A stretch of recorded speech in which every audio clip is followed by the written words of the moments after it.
બધાને જય શ્રી કૃષ્ણ। આજે આપણે જાણીશું શીતળા સાતમ વ્રત કરવાની વિધિ અને વાર્તા। જો મિત્રો તમને આ વિડીયો ગમે તો લાઈક કરજો, શેર કરજો અને સબસ્ક્રાઈબ કરવાનું ભૂલતા નહીં। શીતળા સાતમ વ્રત કરવાની વિધિ। પવિત્ર શ્રાવણ માસની અંધારી સાતમ એટલે કે વદ સાતમના દિવસે સૌભાગ્યવતી સ્ત્રીઓ આ વ્રત કરે છે। સ્ત્રીને સૂર્યોદય પહેલાં સ્નાનાદિથી પરવારવું, ઠંડા પાણીથી સ્નાન કરવું અને આખો દિવસ ઠંડુ ખાવું। આ દિવસે ચૂલો સળગાવવો નહીં। ચૂલો સળગાવનાર પર શીતળામાં કોપાયમાન થાય છે।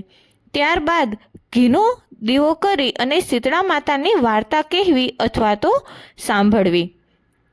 આ વ્રત કરનાર સ્ત્રી પરમ સૌભાગ્યને પામે છે। ધન, ધાન્ય અને સંતાન સમૃદ્ધિની પ્રાપ્તિ થાય છે। હવે આપણે જાણીશું શીતળા સાતમની વાર્તા। ઈશ્વરનગર નામે એક ગામમાં એક ડોશી અને તેના 2 દીકરાની વહુઓ સાથે રહેતી હતી। મોટી વહુ બહુ જબરી, કજિયાખોર અને ઈર્ષાની ભરેલી હતી। વાતમાં વાક ઉપાડતી, જ્યારે નાની વહુ ઘણી ભલી, ભોળી અને પારકાના દુઃખે દુઃખી થનારી હતી। પવિત્ર શ્રાવણ માસ આવ્યો। રાંધણ છઠના દિવસે નાની વહુ રસોડે રાંધવા બેઠી અને રાત સુધી રાંધતી રહી।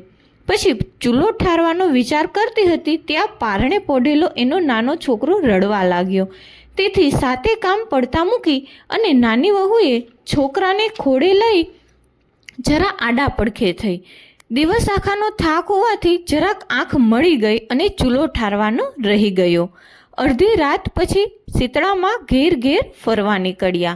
ફરતા ફરતા નાની વહુના ઘેર આવ્યા અને ચૂલામાં આડોટવા લાગ્યા। ત્યાં તો શરીરે ઠંડક વળવાને બદલે કાળી લાય લાગી અને શીતળામાં દાઝી ગયા। આથી માને ઘણો ક્રોધ વ્યાપી ગયો। તરત જ નાની વહુને શ્રાપ દીધો, હે મૂર્ખ સ્ત્રી, જેમ મારું શરીર બળ્યું તેમ તારું પેટ બળજો। નાની વહુ સવારે ઉઠી, ચૂલા તરફ નજર કરી તો ચૂલો સળગતો હતો અને પડખામાં સૂતેલો છોકરો બળીને ભડથું થઈ ગયો હતો। નાની વહુની આંખમાંથી શ્રાવણ ભાદરવો વરસવા લાગ્યા। એ જાણી ગઈ કે જરૂર પોતે શીતળામાના દોષમાં આવી છે। માતાએ શ્રાપ આપ્યો છે। એ રડતી રડતી સાસુ પાસે ગઈ, બધી વાત કરી। સાસુએ ગડગડા અવાજે આશ્વાસન આપતા કહ્યું, વહુ ધીરજ ધર, શીતળામા પાસે જઈ અને તારા છોકરાનું જીવન માગજે। મા તો દયાળુ છે, જરૂર તારા પર કૃપા કરશે। નાની વહુ સાસુના આશીર્વાદ લઈ અને છોકરાને સુનલામાં નાખી શીતળામાની શોધમાં નીકળી। વનવગડા વીંધતી જાય અને શીતળામાનું રટન કરતી જાય। રસ્તામાં 2 તલાવડી આવી, બંનેના પાણી ભરેલા, બંને છલોછલ હતા। કાંઠે પક્ષી બેઠેલા પણ કોઈ પાણી પીવે નહીં। મનુષ્ય કે પશુ પંખી કે પારેવા જે કોઈ પણ આ 2 તલાવડીનું પાણી પીતું એ મરણને શરણ થતું। નાની વહુને સુનલો લઈને જતી જોઈ પેલી 2 તલાવડી બોલી, બાઈ રે બાઈ, ક્યાં હાલી? નાની વહુએ શીતળામાના કોપની વાત કરી અને માની કૃપા મેળવવા જાઉં છું એમ કહ્યું। ત્યારે પેલી તલાવડીઓ બોલી, બહેન, અમારા એ કામ કરજે ને, અમારા એવા તે સાપ છે કે કોઈ અમારું પાણી પીવે તો તે મૃત્યુને પામે છે। માં મળે તો અમારા દુઃખનું નિવારણ પૂછજે ને। નાની વહુ હા પાડી અને આગળ વધી। રસ્તામાં 2 લડતા આખલા મળ્યા, બંનેની ડોકી ઘંટીના પડ બાંધેલા હતા।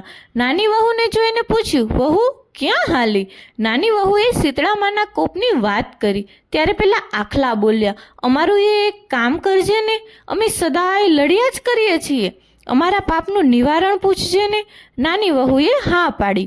પછી આગળ ચાલી। થોડેક આગળ ચાલી ત્યાં બોરડીના ઝાડ નીચે એક ડોસી દિવેટુ જેવા વાળ 2 હાથે ખંજવાળતી બેઠેલી જોઈ।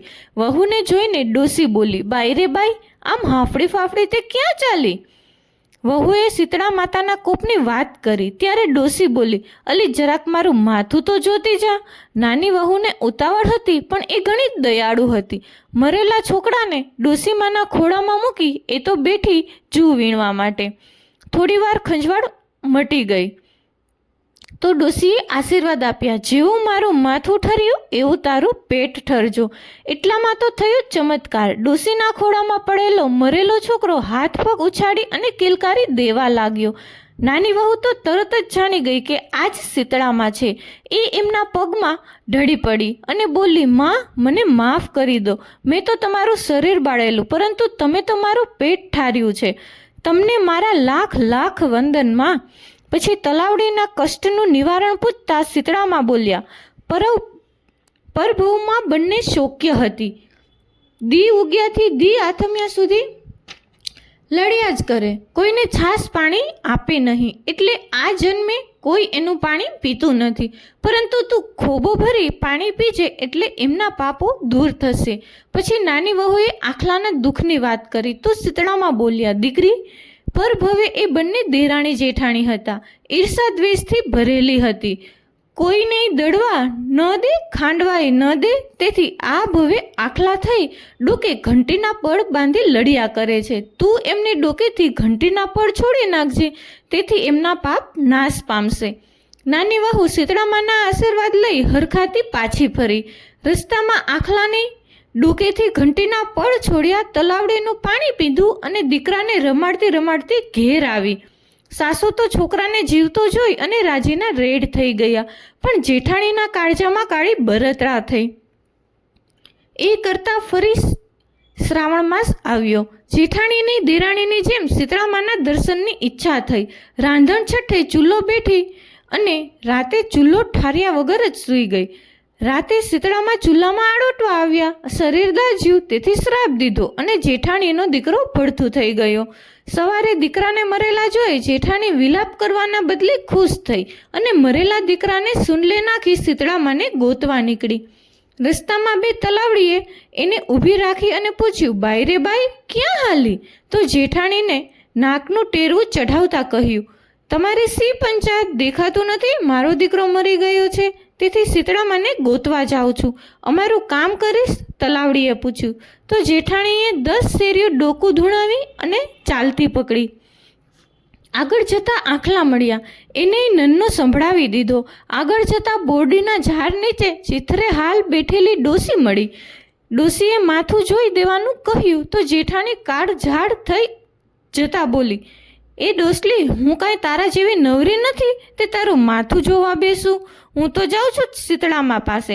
જેઠાણી તો છણકું કરીને ચાલી નીકળી. સવારથી સાંજ સુધી વનવગડામાં ભટકી, જંગલના ઝાડે કાંઠે ફળી વળી, પણ ક્યાંય શીતળામાં ન દેખાયા. એટલે મરેલા છોકરાને લઈ અને છાતી કૂટતી ઘેર પાછી આવી.